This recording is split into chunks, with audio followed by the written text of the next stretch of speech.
¿Qué? ¿Nos quitamos las mascarillas ahora que guardamos la debida distancia? Supongo que se puede. Supongo que sí, ¿no? Para hablar creo que sí, ¿no? Ayer nos las quitamos para hablar. ¿Nos las podemos quitar ahora para la...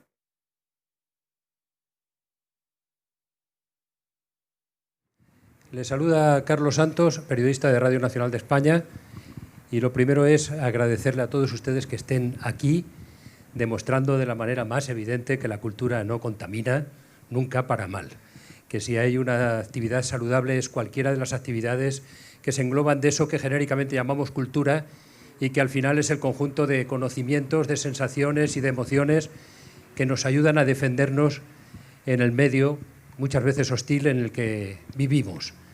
Si hay algo que es más necesario que nunca en las situaciones complicadas y difíciles, ya sean personales o colectivas, como es el caso, es precisamente todo aquello que llamamos cultura. Y que desgraciadamente se están produciendo muchas lagunas en este territorio en los últimos meses, de manera inconcebible, por quienes en lugar de dar pasos hacia adelante en defensa de ese elemento tan sustancial de la vida, del desarrollo personal y de la convivencia, pues están dando pasos atrás, aprovechando que un virus pasaba por allí. Gracias por estar aquí, gracias en particular a los organizadores de este encuentro de escritores y a las instituciones que se han implicado, en las cuales hemos tenido la fortuna de que haya esas personas que en lugar de dar pasos hacia atrás o quedarse pegados a la pared, los han dado hacia adelante, conscientes de la importancia que cualquier actividad tiene para todos nosotros. Y gracias de manera muy especial, naturalmente, a los autores que están con nosotros. Ellos, en las pocas horas que llevamos juntos, se está hablando mucho de esto, de cómo estamos enfocando cada uno esta situación rara que estamos viviendo todos, y en particular cómo está afectado el mundo de la creatividad, el mundo del arte, por esta crisis inesperada. Y en la comida de hoy poníamos algunos el ejemplo de los cómicos del teatro, que es una de las actividades creativas más antiguas que existen, y sin embargo ahí siguen desde hace 3000 años, porque los cómicos cogen, vengan malas, vengan hambrunas, vengan guerras, vengan miserias, cogen el carromato y salen a buscar al público.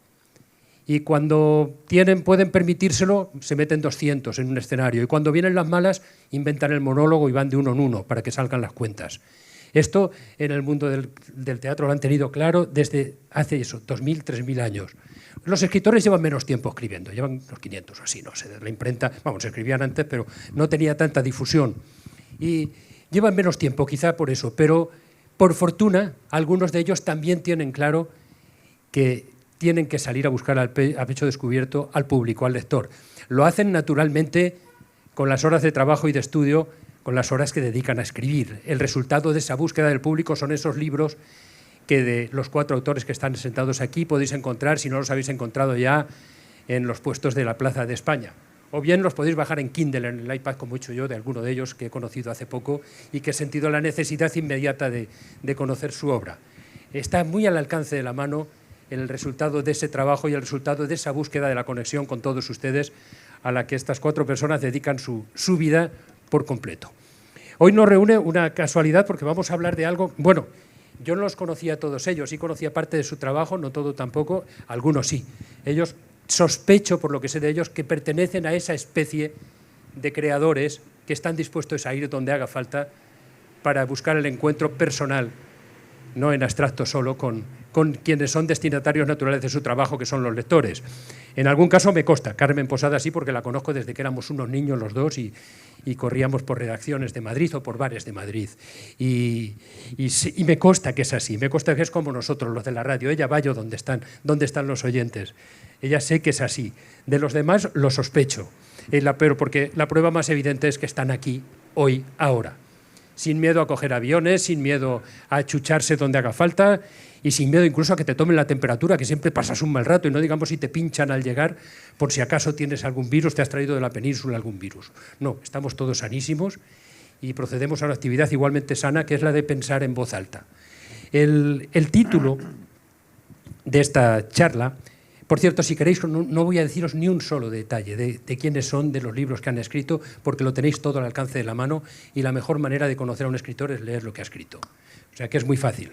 Los nombres los tenéis ahí, supongo que todos los conocéis de sobra, y si no, lo ponéis en Google y lo buscáis, porque para hacerlo yo y contároslo pues no merece la pena. Creo que los vais a conocer mejor escuchando lo que piensan y lo que dicen. El tema es endiablado, porque han titulado este encuentro El relato del tiempo propio, punto, ¿qué está pasando? Que hablen los escritores del tiempo es lo más normal del mundo. Todos los escritores, o casi todos, tienen una cierta obsesión por el paso del tiempo, por el tiempo pasado, por el presente, por el futuro, y es una constante de la historia de la literatura. Ahora, cuando le ponen el tiempo propio, ya no sabemos si se está hablando del tiempo de todos nosotros o del tiempo de un asunto ya más íntimo y más personal. Pero encima, los organizadores de este acto han puesto un punto seguido y han añadido qué está pasando, y eso ya nos lleva directamente a la actualidad inmediata. Con lo cual esto está lo suficientemente abierto como para que yo me calle y los escuche. Y los escuchemos, porque tengo muchísima curiosidad por saber cada uno de ellos cómo ha interpretado este título. Y vamos a ir por orden alfabético. O sea, Nuria Barrios. Hola, buenas tardes a todos.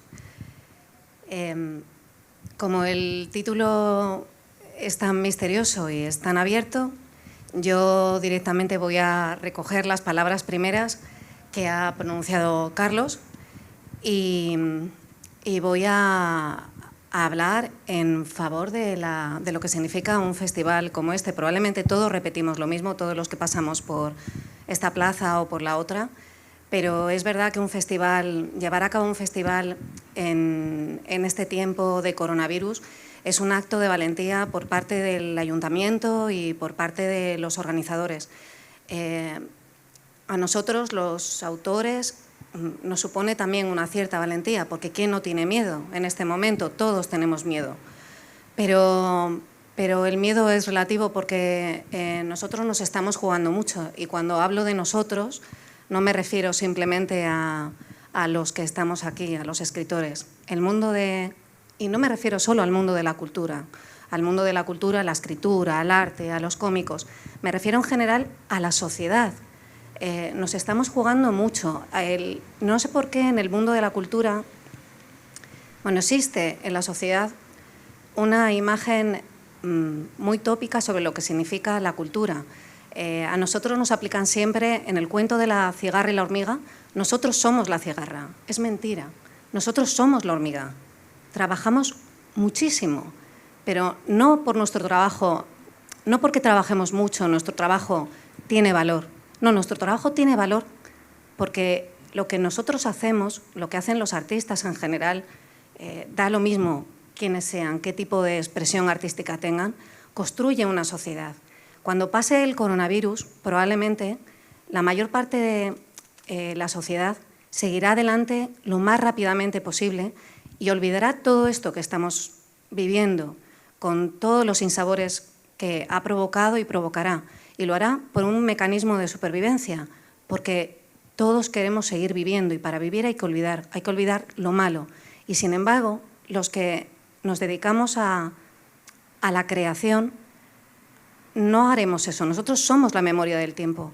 Nosotros seremos quienes nos detendremos a reflexionar sobre lo que esto ha significado, sobre lo que esto ha planteado, sobre las debilidades que ha puesto de manifiesto en nuestra forma de vida, en nuestra sociedad, y sobre los cambios a mejor o a peor que ha provocado. Hablaremos del presente, de este presente que probablemente se tenderá a olvidar. Nosotros nos aferraremos a eso y hablaremos de ello. Y creo que la memoria de lo que nos pasa, de lo que nos sucede, es fundamental para construir una identidad y para construir un futuro.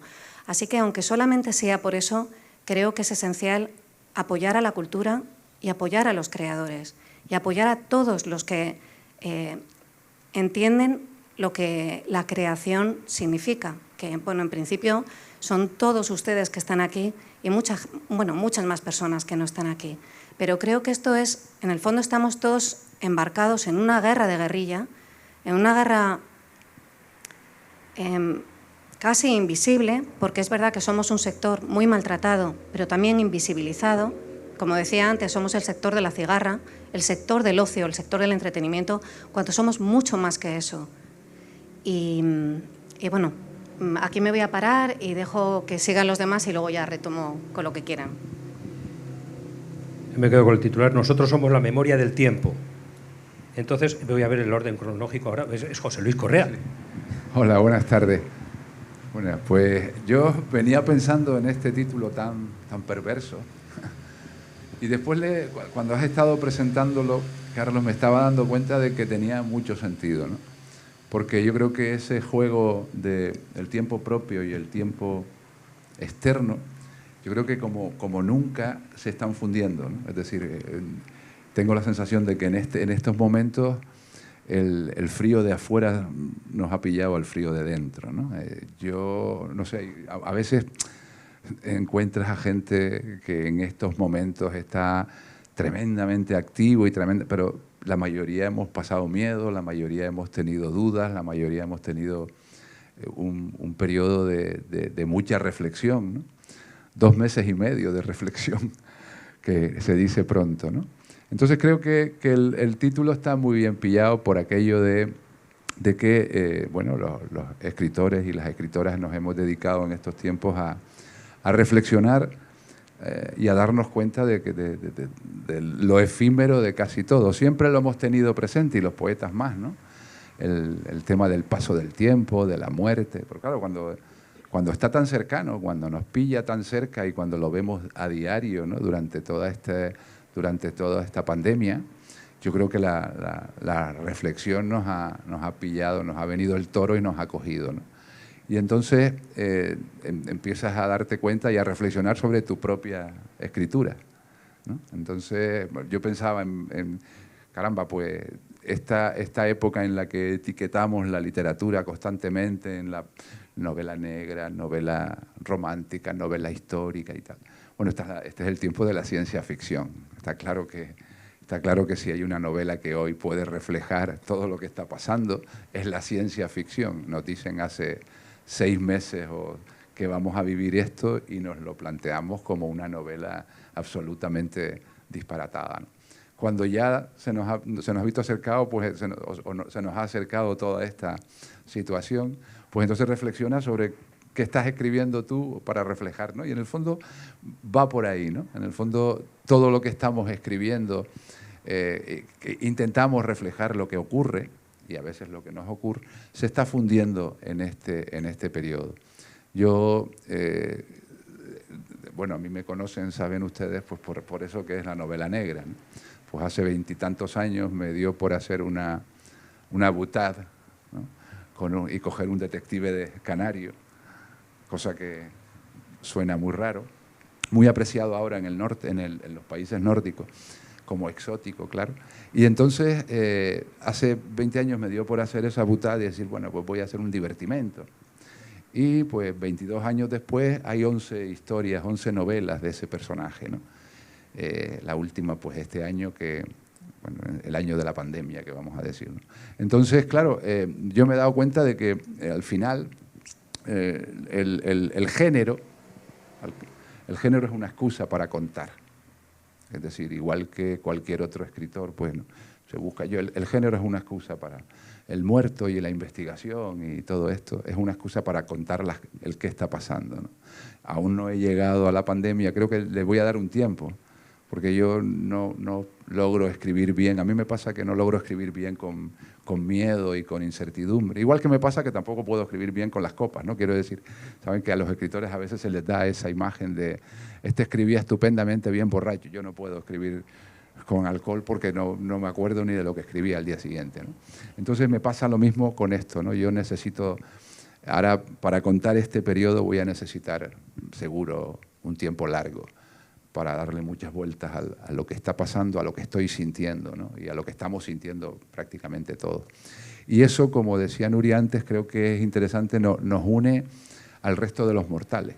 Es decir, sí, efectivamente contamos como hormigas, ¿no? Y trabajamos y reflexionamos sobre todo, pero al final te das cuenta de que tienes la misma incertidumbre que la muchacha que te atiende en el supermercado, que el taxista que te va a llevar y la enfermera y el médico que te cuida. Es decir,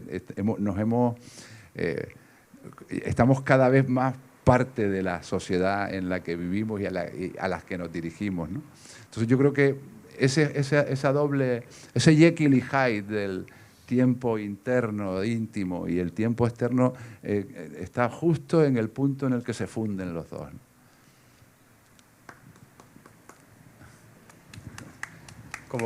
Como sabéis, además se lo ha dicho, además lo denota el acento, él es de aquí, él es de La Palma, de la isla, de Las Palmas de Gran Canaria, de las Palmas de Gran Canaria, y Nuria viene de Madrid, aunque es de todas partes. No he visto ningún sitio donde digas exactamente dónde. En Twitter se describe simplemente como escritora, punto. O sea que es un medio de pocas palabras. Que ella nació en la literatura y Carmen Posada viene de Madrid también, aunque también es de todas partes, y desde Asturias y viniendo también de todas partes es Ricardo Menéndez Salmón, de Gijón concretamente. De Gijón, sí. Me gusta destacar que es que vienen de lejos. En realidad lo que está lejos es aquello, no La Palma, pero... Bueno, a mí me gustaría retomar un poco el discurso que ha puesto sobre la mesa Nuria y llevarlo hacia atrás por una parte y también llevarlo hacia mi terreno, hacia mi propia obra por otra. Es cierto que la literatura es la memoria del mundo, ¿no? Es la memoria del logos, es la memoria de la ética. Tú citabas antes a los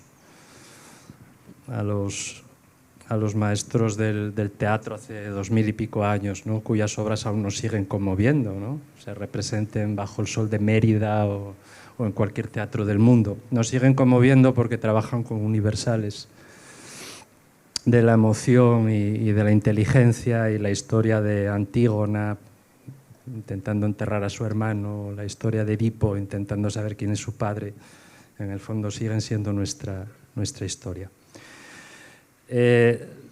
Claro que Nuria ha sugerido que la literatura parece trabajar a posteriori, ¿no? Es la esperanza, es el rescate de la memoria de lo sucedido. Pero a mí me interesa también la literatura, lo que la literatura, ciertos escritores poseen de algo que casi me atrevo a llamar como presciencia, ¿no? Es decir, la literatura, el escritor como sismógrafo. Hay escritores, no muchos obviamente, que tienen la capacidad de detectar de alguna manera las líneas de fuerza por las que una sociedad está discurriendo o va a discurrir, ¿no? Estoy pensando, por ejemplo, en Kafka, que quizás sea el escritor paradigmático en el 20 en ese sentido. Estoy pensando en nuestra época, por poner un ejemplo de un escritor vivo y todavía actuante, en un escritor como Don DeLillo, por ejemplo, ¿no? En mi opinión, quizás el más sagaz lector de nuestra contemporaneidad. Digo esto porque a mí me parece que lo que estamos viviendo es una nueva representación del gran tema del siglo XXI. El que a mí me interesa más como escritor, y es una palabra que es la palabra que más se ha pronunciado hasta el momento aquí, es la palabra miedo, ¿no? Yo creo que desde el 11 de septiembre de 2001 vivimos en una especie de constelación donde la idea dominante posiblemente sea la idea del temor. Hemos aprendido, en algunos casos a través de mentiras, en otros casos a través de evidencias, que el temor, el miedo, el pánico, en definitiva, tiene una capacidad enormemente cohesionadora de las sociedades, ¿no? Lo estamos viendo ahora mismo. ¿Quién podría esperar de los españoles que de uno en uno somos tan irredentos, ¿no? Que sin embargo fuéramos en esta situación que nos ha tocado vivir tan dóciles, ¿no? Y digo esto porque me parece que nuestro siglo arrancó con un miedo que duró unos años. ¿Os acordáis? Fue el miedo al terrorismo, ¿no? Fue un miedo que recorrió todo el planeta, con hitos como Nueva York, Madrid, Bali, Londres, que generó una literatura. Luego en 2008 vivimos una nueva plasmación del miedo, que fue el miedo que trajo la crisis económica. Vimos caer estructuras que nunca hubiéramos pensado que se tambalearan. empezamos a ver las grietas del turbocapitalismo. Todo eso ha generado una literatura del malestar también extraordinariamente pregnante. Y ahora me parece que vivimos una nueva manifestación del miedo, ¿no? Un nuevo rostro del miedo que obviamente generará una literatura a corto plazo, a medio plazo o a muy largo plazo. Yo creo que los tiempos para un problema tan intenso como el que estamos viviendo seguramente sean largos para esperar frutos que merezcan la pena, ¿no? Creo que escribir hoy sobre la pandemia, cuando estamos seguramente en la fase inicial de ella, no tendría mucho sentido. Pero lo que me interesa de todo esto es cómo estas ideas, esta idea eje, me parece que viene siendo articulada a través de determinadas aventuras literarias, a través de determinadas apuestas estéticas, a través de determinadas líneas de investigación sobre la realidad, que cierta literatura ha venido manejando desde comienzos de siglo, ¿no? Por eso, bueno, simplemente quería añadir al apunte, obviamente soberano e ineludible de Nuria, de que la literatura es la memoria del logos, es la memoria del tiempo, la idea de que la literatura también puede ser, de alguna manera, el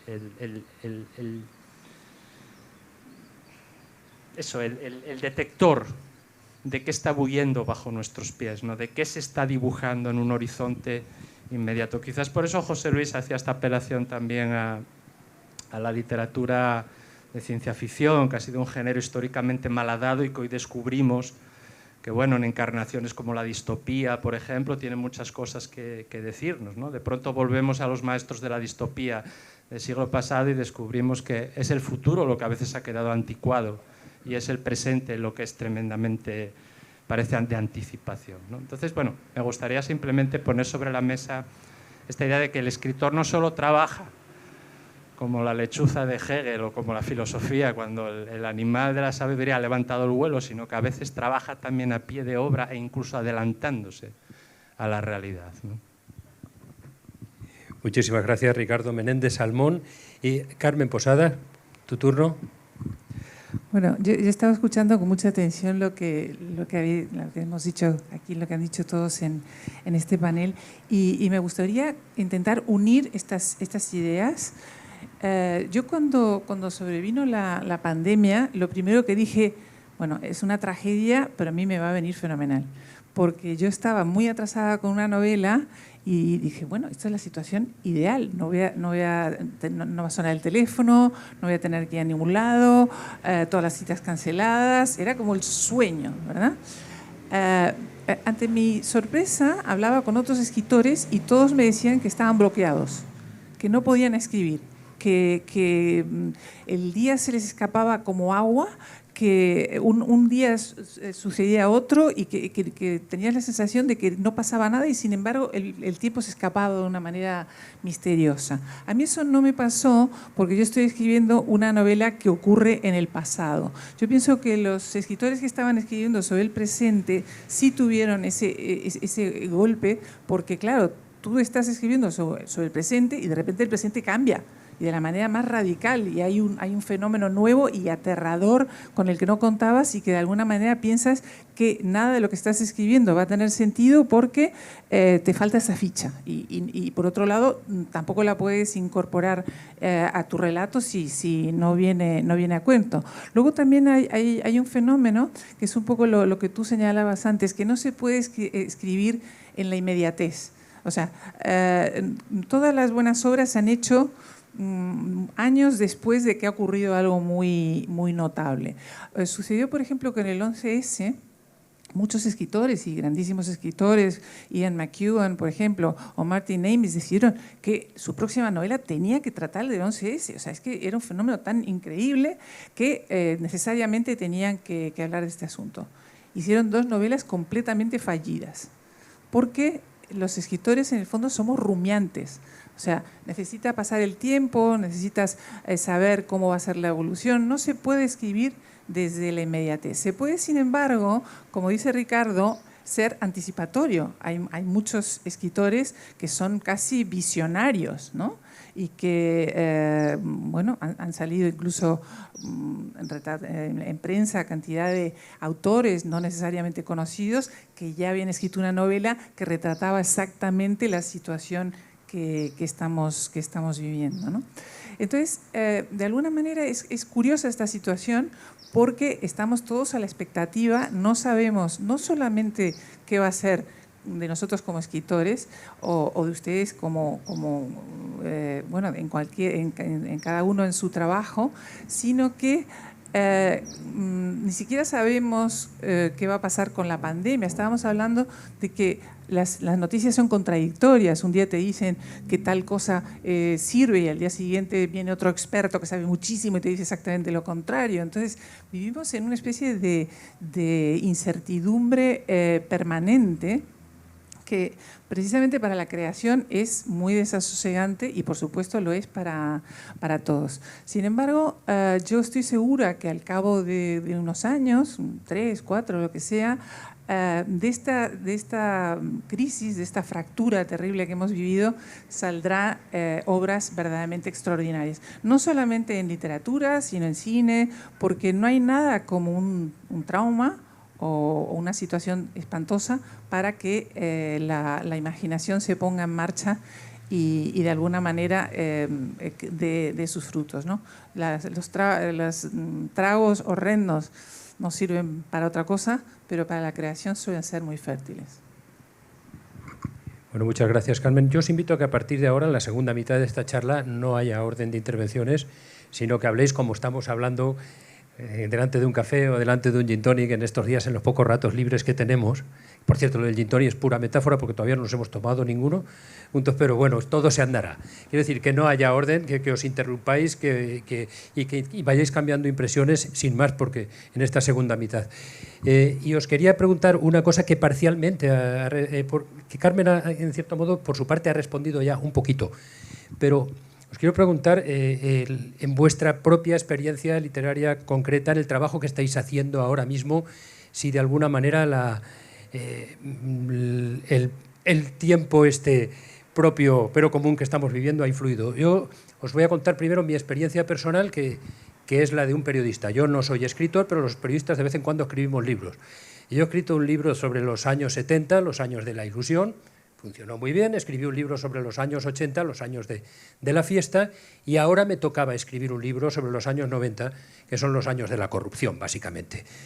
Y estaba empezando, pero realmente se me han quitado las ganas. Yo no pienso que a nadie le importe un pito ahora mismo volver a hablar de la corrupción. Ahora nos importa el presente. Yo pienso, me ha confortado mucho oíros a todos, ¿no? Porque soy de los que creen que el futuro está sobrevalorado. O sea, que realmente lo que pesa es el presente, que son los cimientos, y sobre todo el pasado, que son los cimientos del presente, que está siempre ahí, ¿no? Pero este presente es tan atronador que hasta el pasado pierde interés, hasta los cimientos del presente a mí me parece que ya no interesan. Eso es mi propia reflexión personal, que no es la de un escritor, sino la de uno que se dedica a contar cosas de la actualidad reciente, ¿no? Pero quiero saber si alguno de vosotros en vuestros proyectos personales os ha hecho de repente variar el chip esta situación y decir, pero qué tontería, o al revés. Tú que ya has escrito alguna vez del futuro, por ejemplo. Si esto... No, yo hoy por la mañana le contaba a Nuria que yo ahora mismo, bueno, no sé si se lo decía a Nuria o a Morzinski, que ahora mismo me siento como una frase que le oí decir un día a Manuel Carrer, que él era un escritor sin proyecto, y me gustó, se la copié y la he hecho mía. Yo ahora mismo soy un escritor sin proyecto. Creo que lo soy por dos motivos. Primero, porque venía de un libro que me ha dejado, bueno, como muy agotado, muy exhausto, un libro en el que yo por primera vez me asomaba a una escritura que nunca había cultivado, que es la no ficción. Y segundo, porque es cierto que en ausencia de un texto de ficción sobre el que volcarse o el que apenas estaba insinuado, todo lo que nos está sucediendo efectivamente tiene una fuerza muy abrasiva, ¿no? Yo creo que para la creación el monocultivo que ahora mismo vivimos, tanto a nivel emocional como intelectual, es muy difícil que nos permita cuajar algo, ¿no? Yo ahora mismo creo que me sentiría incapaz de ponerme en serio a urdir una obra, por muy alejada que estuviera de la situación que nos rodea. Porque incluso aunque ese estar alejado fuera una coartada buena para ponerse en camino, es muy difícil escapar de lo que nos rodea, ¿no? Está tan presente, es tan infeccioso, nunca mejor dicho, ¿no? Más allá es tan fuerte la metáfora que se nos está imponiendo, la metáfora del contagio, la metáfora de la infección, que de alguna manera uno siente que empapa desde el pequeño gesto cotidiano hasta el propio proyecto de futuro que toda escritura encierra, ¿no? Entonces, en ese sentido, a mí la pandemia de alguna manera me ha reforzado en mi mudez, en estar... Pero durante la pandemia, ¿podías escribir, por ejemplo? No. ¿O te Es bloqueaste? más, Carmen, ni siquiera, fíjate, he perdido capacidad de lectura. Por ejemplo, me he dedicado a lecturas absolutamente banales, lecturas que nunca hubiera hecho, lecturas casi inconfesables, ¿no? Confiesa. No lo digo.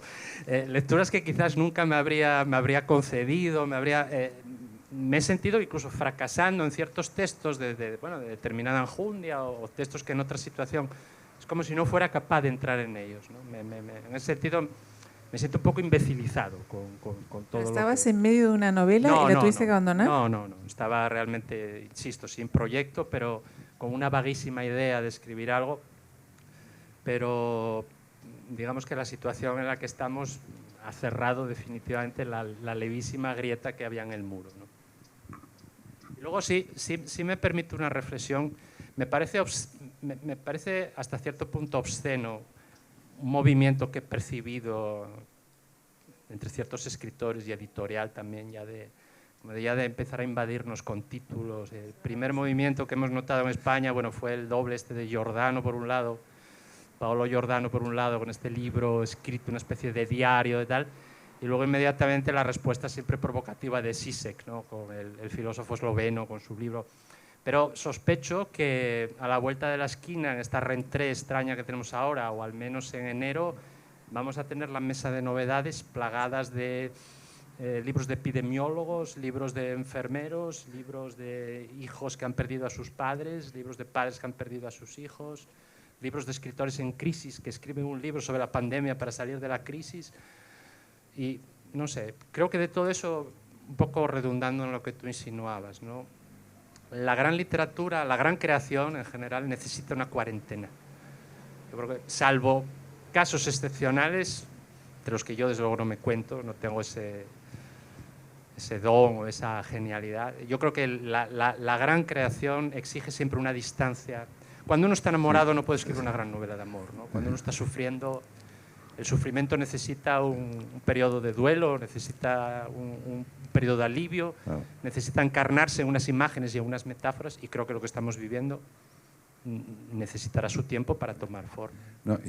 Pero fíjate, además, me parece a mí que, lo decía Carmen antes también, la realidad y las noticias y la información es tan cambiante y contradictoria que uno tiene miedo de fallar absolutamente. Quiero decir, te pones a hablar sobre esto y dentro de 6 meses se te ha quedado viejo. Todo lo que pudieras en algún momento reflexionar, no se te va a quedar, por supuesto, viejo el dolor de la muerte y el miedo. El miedo, que yo estoy de acuerdo contigo en que el miedo es la clave de todo, ¿no? Pero claro, todos los demás flecos que puedas utilizar para contar la pandemia, dentro de 6 meses se te habrán... Esto es como el antólogo que tiene miedo de hacer la antología de poetas, por si acaso después resulta que se le olvida el más grande de todos y ha puesto a 4 que no valen para nada, ¿no? Pues lo mismo, ¿no? Aquí tienes la sensación de que si te pones a escribir sobre eso, que yo ahora mismo estoy con ustedes, no podría, no tengo ánimo ni siquiera tengo la reflexión hecha del todo. Creo que además hay un miedo detrás de fallar completamente, de decir, dentro de 6 meses este libro se me queda viejo. ¿Por qué? Pues porque resulta que lo que surge de aquí es completamente diferente a lo que... Pues claro, el de ciencia ficción se puede inventar lo que quiera, porque cabe todo, ¿no? Y ahora cada vez menos, porque como ponen las fechas tan cercanas, luego pasan, ¿no? Ya la ficción tiene que ser para año 3000 y pico. Ya no puedes hacer una ficción para el año 2040, porque el 2040 está aquí al lado y resulta que cuando venga la realidad tu libro se desmorona por todos lados. Pues esto ocurre un poco lo mismo, ¿no? Es decir, ahora ya te pones a escribir sobre esto y es tan contradictorio y salen tantas, y detrás conspiranoico, ¿no? La manía ahora de que los negacionistas, los conspiranoicos, que... Entonces puede ocurrir tantas cosas alrededor que cuando tú saques el libro, como tú dices, en el año 21, con la nueva temporada, se te ha quedado viejo ya, porque ya todo lo que estás diciendo se ha desfasado y se ha desmentido varias veces, ¿no? Pues yo creo que necesitamos bastante más tiempo para poder reflexionar más hondamente de lo que nos ha ocurrido o lo que nos está ocurriendo. Yo creo que, de todas maneras, en el mundo en general, y ya me salgo del mundo de la literatura, se está produciendo un fenómeno muy curioso. Cuando yo era joven siempre se decía, no, cuando la cultura sea universal, cuando todo el mundo tenga acceso al colegio y todo el mundo esté escolarizado, el mundo será mejor, cantidad de dramas y de cosas atroces que estamos viendo es por la ignorancia, por la incultura. Bueno, paradójicamente en este momento en el mundo hay más personas alfabetizadas que nunca en la historia de la humanidad. Todo el mundo tiene acceso a la información. O sea, no tienes nada más que darle a un botón y tienes una panoplia de informaciones, todas las que quieras. Y sin embargo, precisamente esa sobredosis de información crea, por un lado, una enorme desinformación y después da pábulo una cantidad de teorías increíbles. No sé si ustedes saben la cantidad de terraplanistas que hay en el mundo. O sea, personas que el día de hoy creen que la Tierra es plana. Solamente en Brasil hay 7 millones de personas, y no son los indios del Amazonas, sino que son gente de las ciudades, etcétera, que están convencidos que la Tierra es plana, y en Estados Unidos también. Entonces, a mí me llama mucho la atención porque ese fenómeno que nosotros siempre creíamos que tenía que ver con la cultura, no es así. Hay un sobrino mejor dicho, un hijo de Robert Kennedy, que se llama Robert Kennedy Jr., que es el adalid de los antivacunas. Este señor ha pasado por la universidad, habrá ido a Yale o a Harvard o donde te dé la gana. O sea, no es ningún analfabeto. Luego, otra de las que abanderadas de esta causa es la actriz de The Big Bang, la novia de Sheldon, que ella tiene no sé si estudió físicas o astronomía o una carrera así. Ella cree que las vacunas crean autismo, o sea, producen autismo.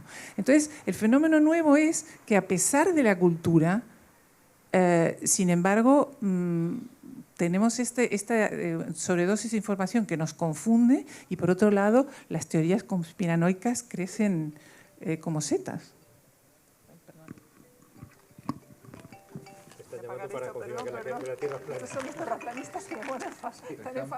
Creo que te han oído y te están llamando para amenazarte. Yo la verdad es que cuanto más oigo hablar de la pandemia y hablamos de ello continuamente, más ganas tengo de quedarme callada porque damos vueltas como ratones en una jaula. No sabemos nada, vivimos una incertidumbre absoluta y creo que nos hace falta guardar silencio y pensar. Terminó el confinamiento y el mundo se puso en marcha de nuevo a una velocidad vertiginosa y, sin embargo, durante casi 3 meses, durante 99 días, el mundo se puso del revés, porque lo que pasa en situaciones como esta, inédita, pero en situaciones de este tipo, es que las cuestiones fundamentales que en la vida que llevamos son siempre banalizadas, de repente encerrados en casa, adquirieron una entidad real. Y de repente 99 días de encierro hace que uno no tenga más remedio que plantearse, por ejemplo, qué significa la casa, el significado de la casa como frontera, la casa como espacio que te define, la casa como tu cuerpo, como si fuéramos caracoles y la casa fuera el esqueleto exógeno y nosotros la carne interior. el significado dual de la casa como refugio, la casa como tormento. La casa ha sido todo. Para muchos ha sido efectivamente un sitio de descanso, un sitio de amor, para otros ha sido un sitio de maltrato, un sitio de abuso. Pero no solamente eso, el hecho de que vivamos todos hemos nacido en un mundo en el que el concepto básico es la actividad.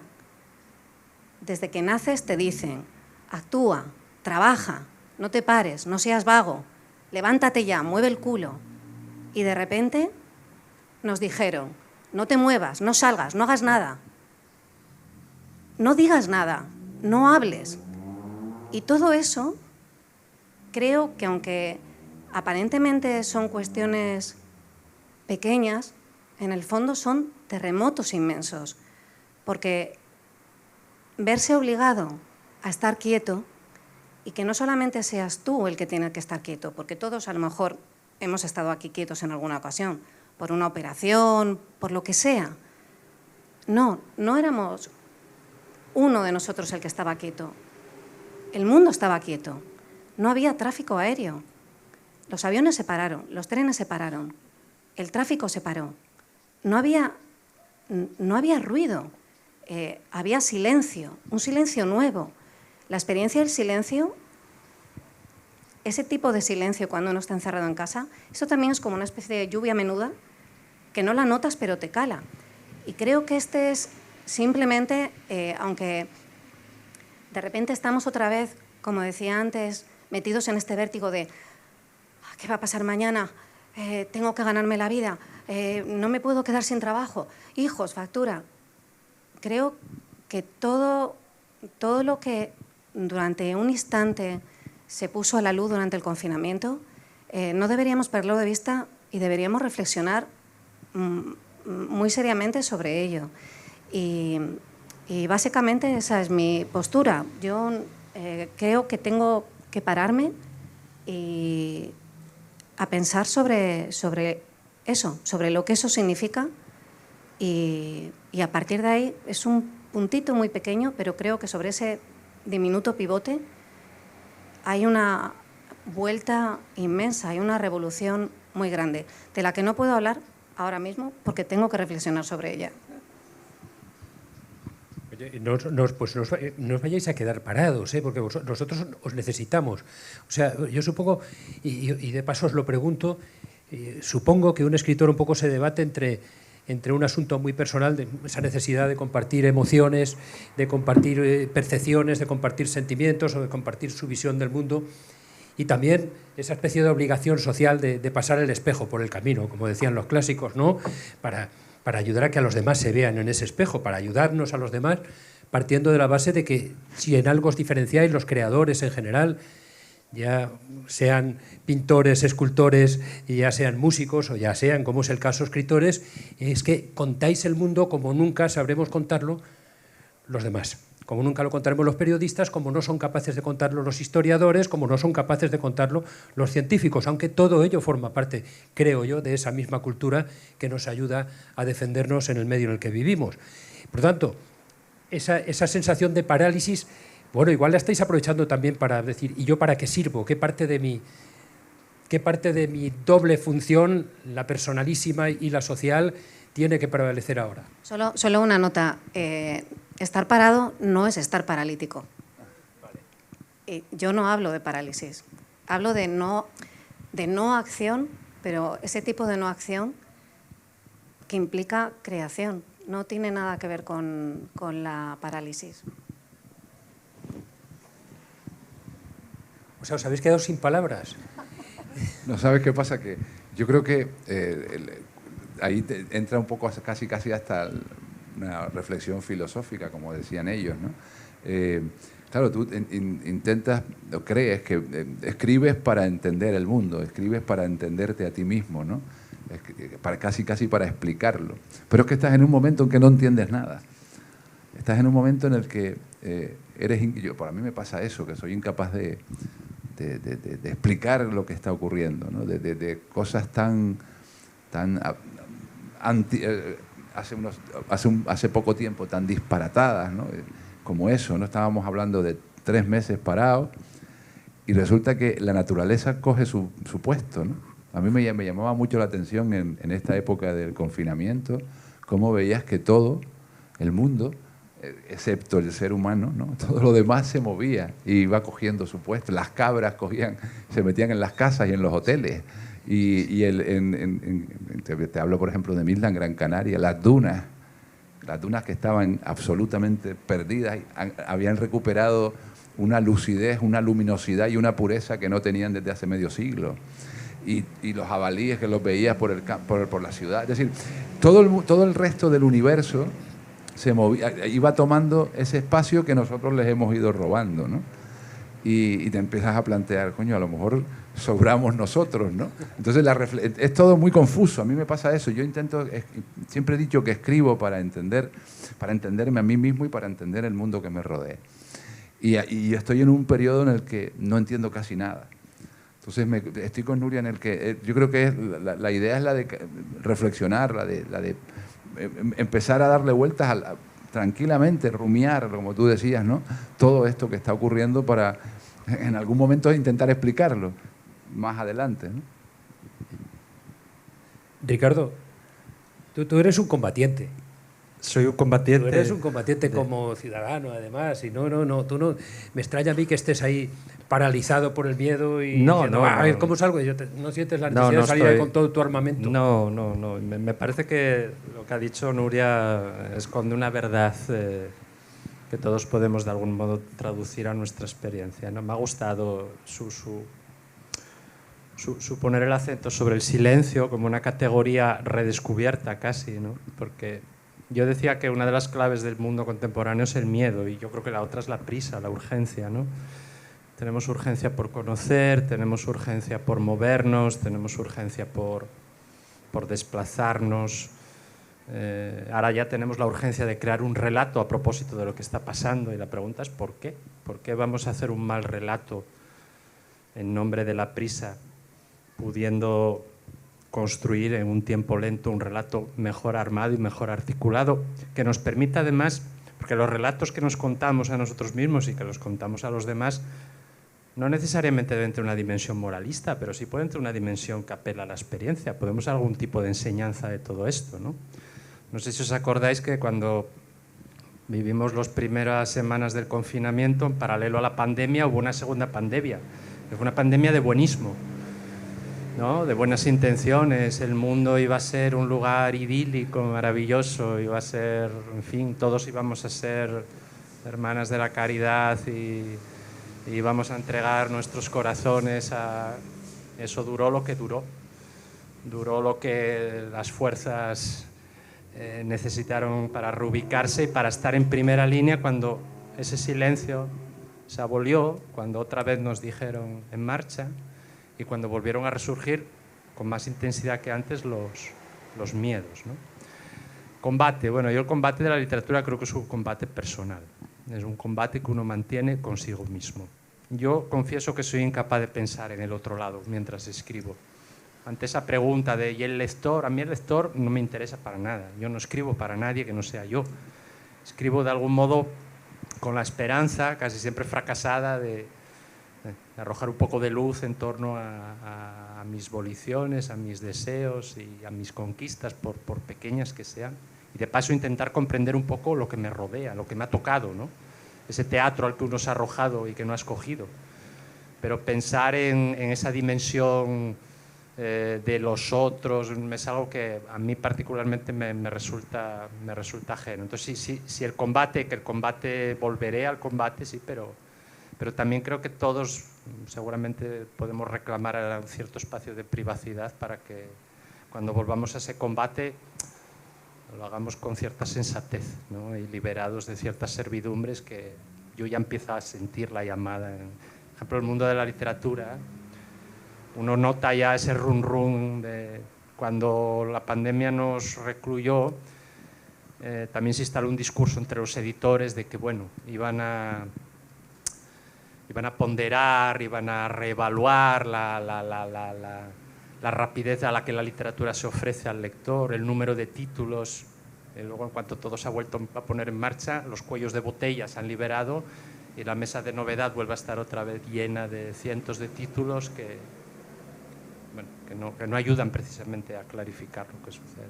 Hablábamos el otro día, el único editor que yo conozco que ha cumplido su palabra, Rubén Hernández, el editor de Rata Naturae, una editorial que, por cierto, ha cuidado mucho toda la nueva filosofía de la vida lenta, de la relación entre ecología y pensamiento, de modos alternativos de vivir y de pensar, y él dijo que no iba a editar, que este año iba a parar máquinas, y creo que es el único que ha cumplido, ¿no? Y se ha tomado, creo que muy sabiamente, la distancia que seguramente este tiempo que nos toca vivir exige.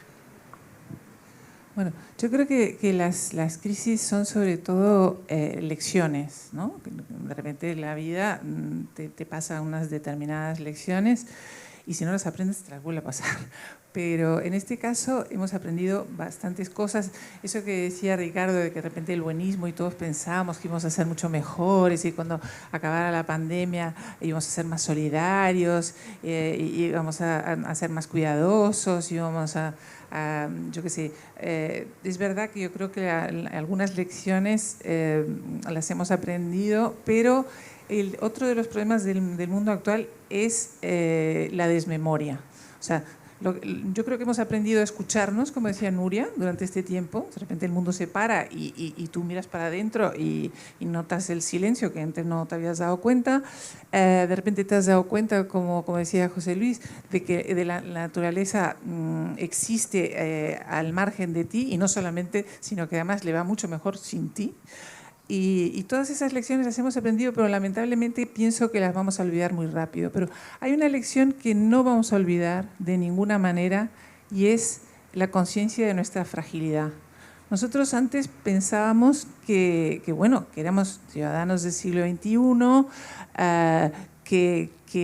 bueno, había unas amenazas, yo qué sé, estaban los fundamentalistas por ahí, había movimientos sociales, había las diferencias que por otro lado ha habido siempre, pero de repente viene una peste, o sea, algo que estaba completamente superado, que es algo de la Edad Media, con lo que no contábamos, con lo que la ciencia, una situación que la ciencia se siente absolutamente impotente.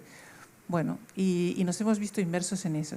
Y esa crisis que ha sido terrible, y no solamente en vidas, sino también va a ser también en gente que se va a quedar sin trabajo y todo lo demás, nos va a enseñar que somos frágiles. Y yo creo que esa es una enseñanza muy útil en la vida, porque cuando uno se cree fuerte y absolutamente inaccesible a cualquier peligro, es cuando está realmente en peligro.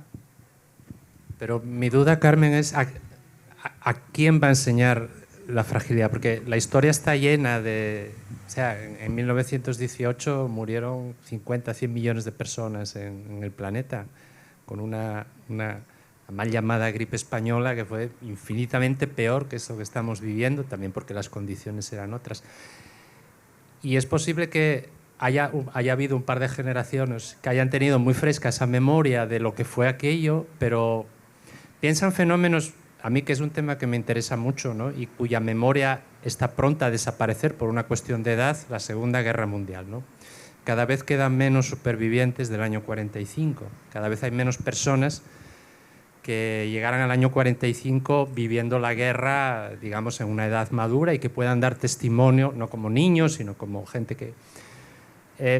si tú haces catas en las generaciones contemporáneas o en las que nos precedieron de qué significan para muchas personas la Segunda Guerra Mundial, es algo, es terra incógnita.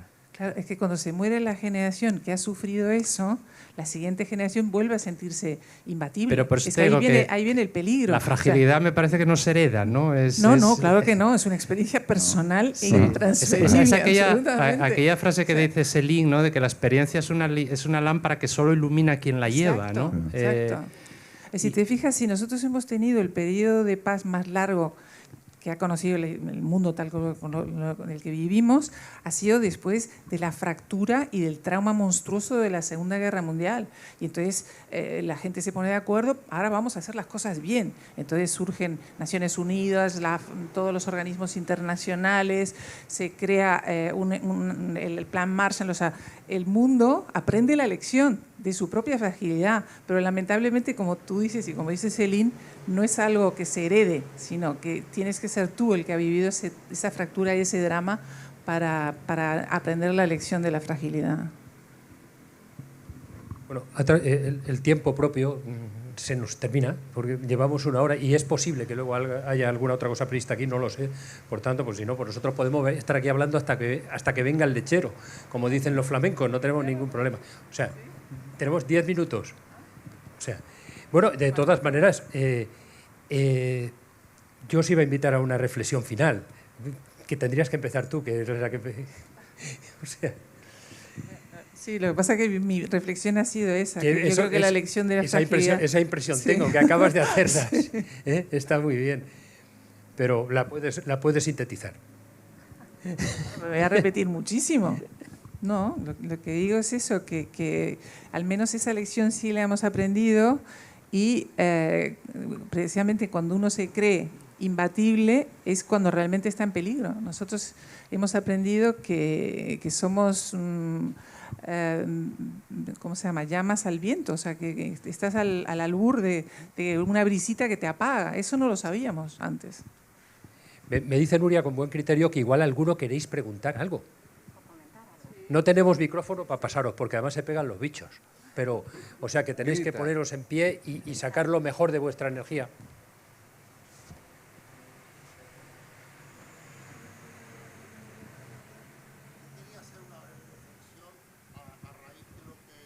Disculpad un segundo. Os he invitado a preguntar alguna pregunta específica a los que intervienen aquí, porque si nos ponemos a reflexionar todos la hemos jodido. Perdón, lo he jodido, bórralo del streaming.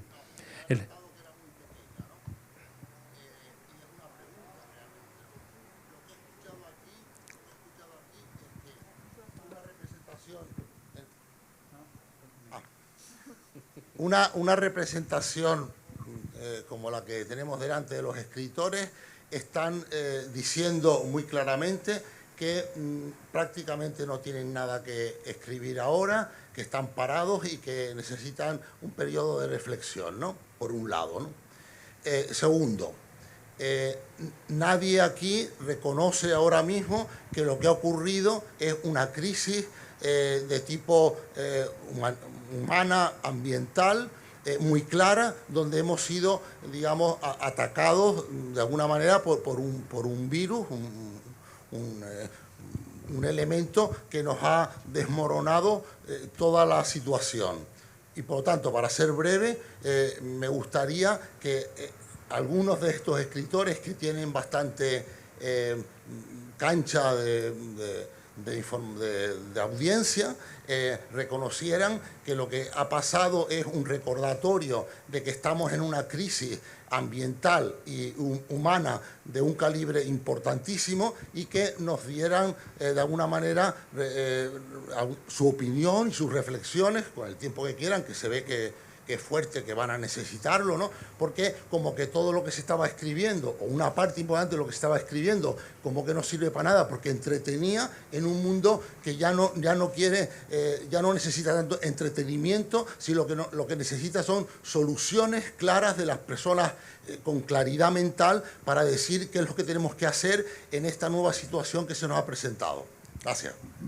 Yo brevemente no, las soluciones las tiene que dar los científicos, las soluciones las tiene que dar el que tiene el poder, digamos, de tomar decisiones. Nosotros intentamos hacer una reflexión y creo que es lo que hemos hecho, ¿no? Y algunos pues abogan por un determinado punto de silencio y de reflexión. Fíjate que hablabas pasividad o de estancamiento, no, estamos hablando del primer ejercicio de la creación, que es la reflexión inicial, ¿no? Que es el de madurar la idea que quieres después plasmar. Entonces yo creo que yo no me planteo, me daría un miedo atroz que cayera sobre mis hombros la necesidad de darle solución a esto. Yo voy a intentar explicarlo y cuando primero me aclare yo, ¿no? Entonces yo creo que las soluciones las tienen que dar a lo mejor otros, ¿no? ¿Te sirve esto también como reflexión final? Sí, la idea es esa, ¿no? La idea es la de intentar, creo que darle muchas más vueltas o algunas más vueltas a lo que está ocurriendo. Hablabas de un problema ambiental, es un problema tan natural en el sentido de que la naturaleza tiene vida, ¿no? Es como nos ha llegado un tsunami absoluto, y yo no voy ni a entrar en de dónde viene y si es artificial o no, ¿no? Que no. O sea, nos ha venido un tsunami de esta manera y entonces tenemos que ir recomponiendo y dándole vueltas a lo que nos ha ocurrido, ¿no? A nuestro papel en el universo, si tú quieres, incluso, y hasta nuestro papel individual y colectivo, ¿no? Entonces yo creo que es eso, ¿no? La necesidad de darle más vueltas a lo que estamos viviendo. José Luis Correa, muchas gracias. Ricardo Menéndez Salmón. No sé, es que este capítulo de conclusiones se está poniendo muy elevado, muy trascendente. Yo he apuntado muchos titulares aquí, sí. pero yo prefiero que deis el vuestro. Bueno, yo también creo que tenemos que hacer una llamada a intentar encontrar cierto perspectivismo en la historia, ¿no? Esto ha sucedido antes y sucederá. Y no es el fin de los tiempos, no es la apertura de los 7 sellos. Lo que pasa es que cuando estamos dentro y estamos en un modelo productivo donde todo resuena mucho más. Obviamente esta pandemia tiene unas características muy ligadas, que supongo que es lo que este señor insinúa en cierto modo, también a un modelo productivo que nos ha abocado a ella seguramente y que hace que todos de pronto estemos intercomunicados, ¿no? Yo recuerdo anécdotas de gente cercana a la que conozco de que han vivido pestes en el siglo XX que solo afectaron a las poblaciones en las que ellos vivían, ¿no? Por ejemplo, mi suegro, que es italiano, él me habla de la famosa fiebre de Hong Kong de los años finales de los 50 en Italia, en la cual murieron cientos de miles de personas y de la cual en España no sabemos nada porque no llegó. O sea, nuestros modos de comunicarnos, nuestros modos de relacionarnos han cambiado en estos últimos 60, 70 años de un modo vertiginoso y supongo que estamos ante un escenario novedoso en ese sentido. Pero creo que también tenemos que mirar con cierta perspectiva. Estamos tan dentro de lo que sucederá que es posible que nos parezca eso, el acabose, ¿no? Pero esto pasará, caminaremos por una senda nueva o renovada, seguramente cometeremos errores antiguos o cometeremos otros nuevos. Pero bueno, también creo que necesitamos una cierta dialéctica con lo que es nuestra propia peripecia como especie, que ha pasado por pruebas enormemente crudas y enormemente complejas y que ha encontrado el modo de seguir adelante. Lo cual nos excluye que efectivamente en una de estas nos las estemos jugando demasiado, estemos arrimándonos demasiado al precipicio y nos demos una muy gorda, ¿no? Pero, en fin, creo que también hay que mirar el asunto y mirar el encaje que la literatura, en este caso, tiene dentro de esto también con cierta perspectiva, ¿no?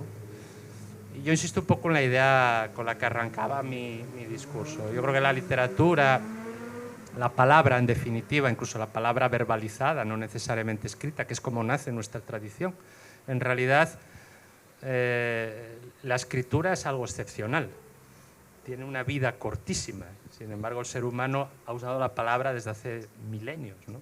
La oralidad, esta oralidad que se ha perdido, se está perdiendo. Pero yo creo que ese doble papel de la palabra, sea escrita o sea oral, como memoria, como depósito de lo que hemos sido y hemos hecho, pero también como anticipo de lo que podría suceder, yo me quedo con esa reflexión. Creo que ese es el oficio del escritor. No, obviamente, dar soluciones como la que quizás se nos estaba pidiendo. Bueno, la literatura nunca ha tenido que ver con eso, pero sí, bueno, ser guardianes de alguna manera del porvenir y de lo sucedido.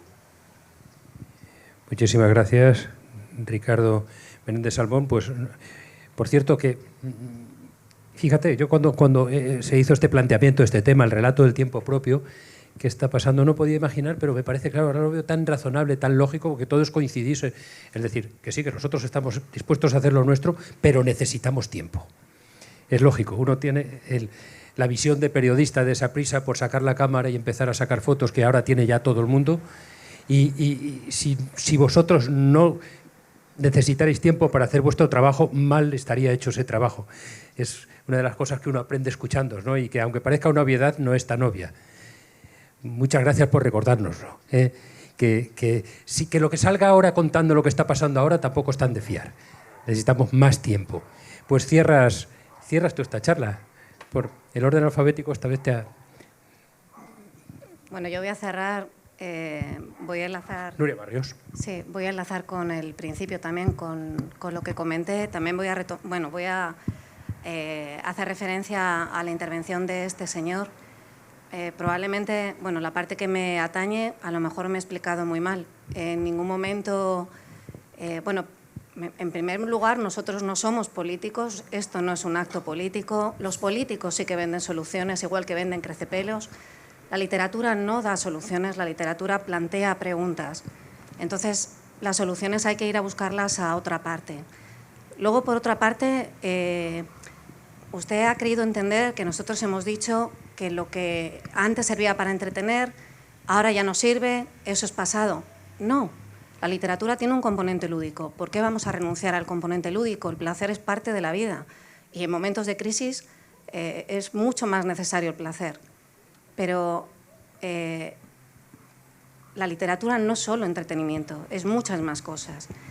Y no sé también por qué usted ha pensado que hemos dicho que no estábamos haciendo nada, que estábamos paralizados. Yo he empezado esta intervención diciendo que no somos cigarras, que somos hormigas. Y voy a terminar diciendo eso, somos hormigas. No es necesario estar ahora mismo, que nosotros estemos ahora mismo delante de un teclado. El proceso de escritura necesita un tiempo de reflexión, de tomar notas. También escribimos mientras reflexionamos, para tomar notas. Pero esto no es una máquina expendedora de libros. Hay que pensar en lo que está sucediendo, hay que pensar qué significa y luego hay que darle forma en un libro. Todo eso lleva tiempo. El proceso entre que uno empieza a reflexionar y el proceso final del libro a lo mejor lleva 1 año, 2 años, pero no son 2 años de vagancia, de tirarse la Bartola. Es un trabajo muy intenso de pensamiento. Y nada más. Muchas gracias a todos. Queda dicho. Gracias.